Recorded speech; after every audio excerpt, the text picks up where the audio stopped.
Alright, boys and girls, we're on to our final two picture books that will be going up against each other for the March Madness. So we have My Leaf Sweater and Rainbow Fish. So I'm going to read both of them to you. I know we've read both of these as well, but at least we have them so that way when we are working and voting throughout the rest of the month, we can go back and take a look, and if you need to have them reread, you have them. So I'm going to start with My Leaf Sweater.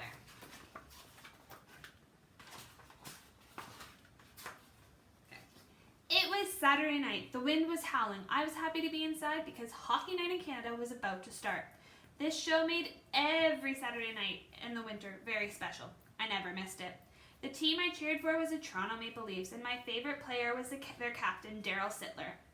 He wore the white sweater with a big blue maple leaf on the chest and number 27 on the back. I liked Daryl because he always tried his best. You could see it every time he was on the ice. I just wanted to be like Daryl Sittler. And I wanted a Maple Leaf sweater just like his.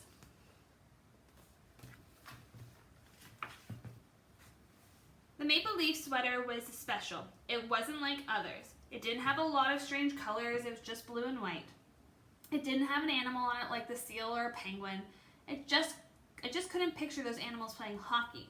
And I didn't understand how a flame or a king or a saber had anything to do with hockey. But I'd seen maple leaves with my own eyes, frozen into the ice below my skates, trapped in there until spring.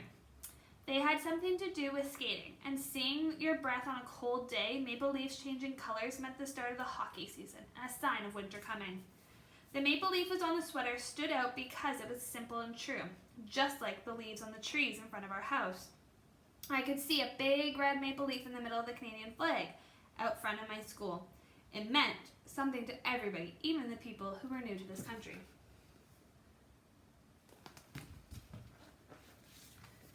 I had a poster of Daryl Sittler and an autographed photo of him on my bedroom wall. I knew how many goals he had scored and how many points and assists he had. I had a collection of all of the hockey cards since he began playing for the Leafs. I had hockey sticks like his, and I even taped it the way he did. All my friends had a favorite player pretending to be and the player they pretended to be. But whenever we played hockey, I was always the first to call out, "I'm Sittler!" Next Saturday was my birthday, so the next day I decided to ask Mom and Dad about my present.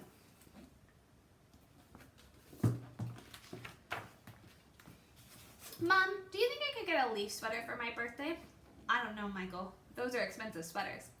I stood in silence. I wanted that sweater more than anything else in the world. I have an idea, my dad said. What if you save some money? You could help your mother with things around the... Wait, I exclaimed. I have saved money from my allowance. Surprised, my dad looked at me. How much? I have $5. My mom and dad smiled at each other. Well, he said, since you've saved some money yourself, then maybe we can think about it. I turned to my mom. Is that okay then, Mom? If you're a good boy and do your schoolwork, we'll get you a Maple Leaf sweater on your birthday, she said. I was so happy I could hardly stand still.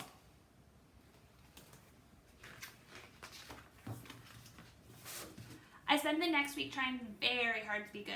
When Saturday morning came around, my dad and I got into the car and drove down to Martin's Sports on Main Street. They had lots of hockey sweaters. Canadians, Red Wings, Rangers, Sabres, Penguins, but not a single Maple Leaf. Sorry, Mr. Martin said. Sold the last one about an hour ago. Why don't you try them all down the road? Sold out? How could that be?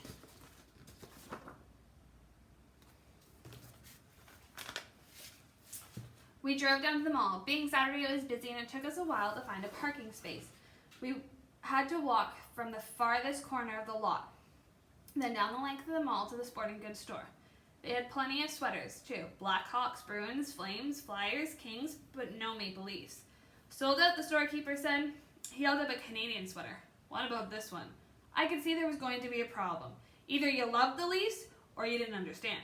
I folded my arms and looked away. No, I said. It's not the same. As we left the store, the salesman said, have you tried the store at Maple Leaf Gardens? Dad and I looked at each other. Why not? Come on, Dad said. We jumped in the car and kept going. When we finally stopped outside Maple Leaf Gardens, I ran to the store ahead of Dad. But all the sweaters they had were too large. Now I was really sad and I wanted to cry.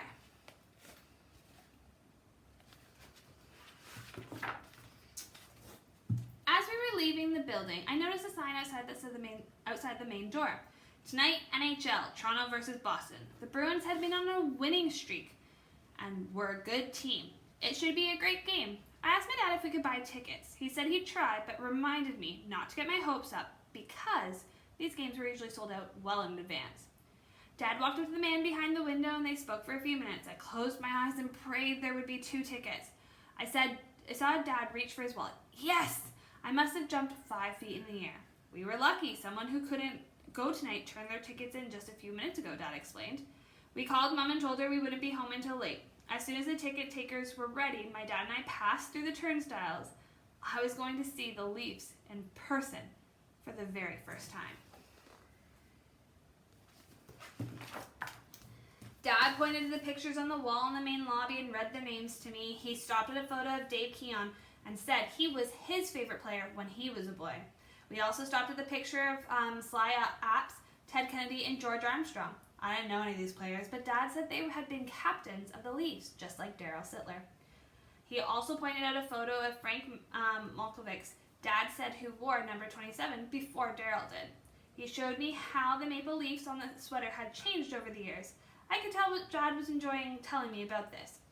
Dad bought me a souvenir program with a picture of Daryl Sittler on the cover, and we stopped and bought hot dogs and soda pop.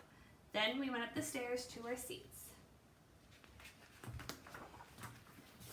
The ice surface was so much bigger than the rink I played on at home, and all the lines were freshly painted. A booming voice came out of the loudspeaker and told us who the referees would be, who was playing in goal for each team. The crowd let out a cheer as the Maple Leafs skated onto the ice and started the game. I couldn't believe it. A little while ago, I was disappointed because I didn't have a Leaf sweater. Now I was watching my hero in person.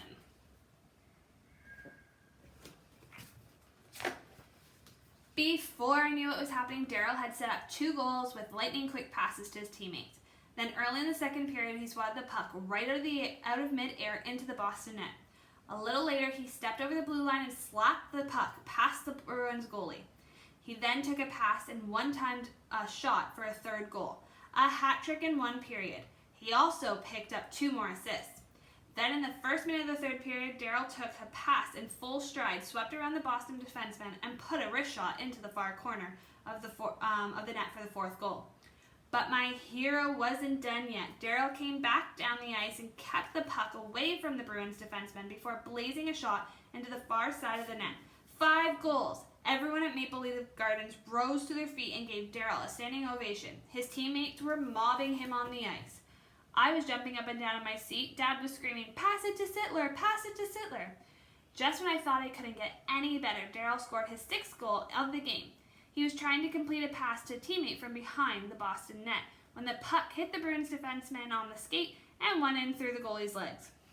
That night, Sittler did something no other player in history of hockey had ever done, scoring 6 goals and 4 assists in 1 game.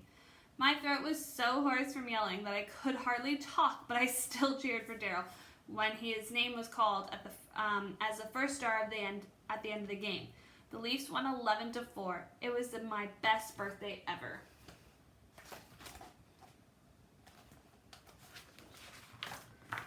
The next day, I grabbed my stick and my skates and ran all the way to the rink. I didn't have a new sweater, but that was all right. Maybe next Christmas I would ask for one. I just seen my hero in one of the best hockey games ever played. That was better than any sweater. As I skated along the ice with my friends, I looked down and saw red maple leaves frozen into the ice and remembered what hockey was all about. I scored 2 goals in the game and our team won. Afterwards, my friend slapped me on the back and said, "Nice game, Sittler." That night, I dreamed about one day playing for the Leafs in Maple Leaf Gardens. I could hear the announcer say, "Here comes number 27 straight up the ice. He dekes around the 2 defensemen, moves in on the goalie, he shoots, he scores." One day, maybe my dream will come true.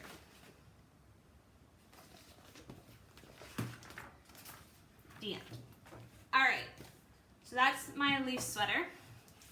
And I will now read Rainbow Fish, and then you can vote and we can pick the one that's moving on to face another book in the next round.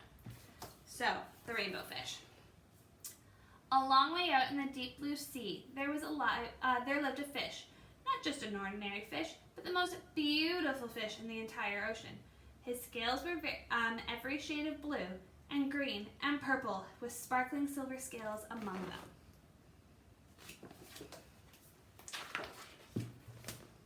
The other fish were amazed at his beauty. They called him Rainbow Fish.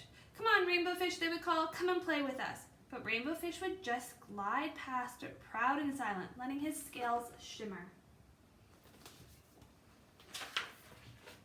One day, a little blue fish followed after him. "Rainbow Fish," he called, "wait for me. Please give me one of your shiny scales. They're so wonderful, and you have so many."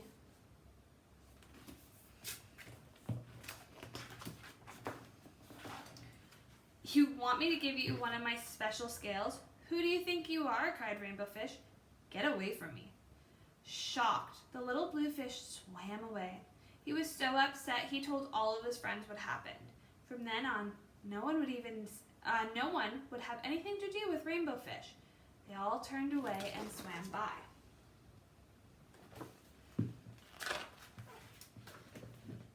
What good were the dazzling, shimmering scales with no one to admire them?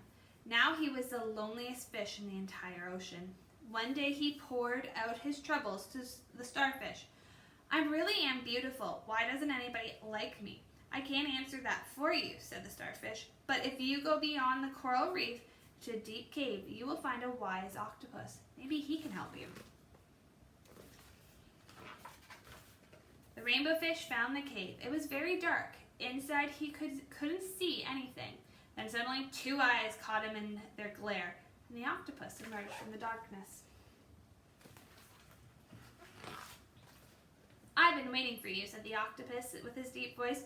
"The waves have told me your story. This is my advice.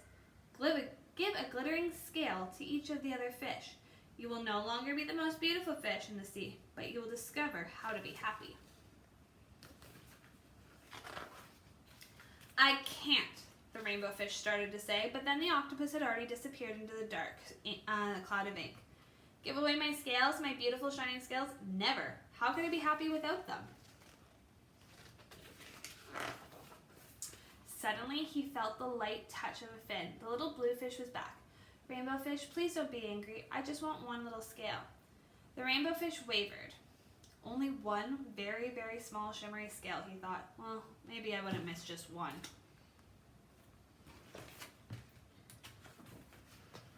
Carefully, the Rainbow Fish pulled out the smallest scale and gave it to the little fish. Thank you very much," the little blue fish bubbled playfully as he tucked the shiny scale in among the blue ones. A rather peculiar feeling came over Rainbow Fish. For a long time, he watched the little blue fish swim back and forth with his new scale glittering in the water.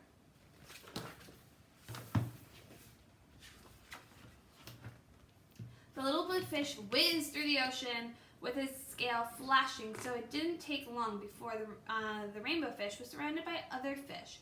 Everyone wanted a glittering scale. The Rainbow Fish shared the scales left and right, and the more he gave away, the more delighted he became. When the water around him filled with glimmering scales, he at last felt at home among the other fish.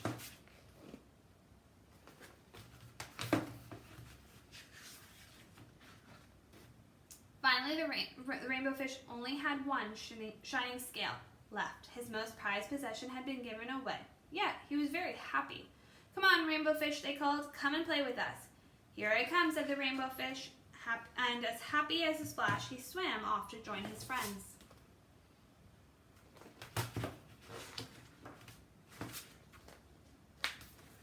Alright, boys and girls, in the comment box, put either Rainbow Fish or My Leaf Sweater and vote on which one you want to see in the next round of March Madness.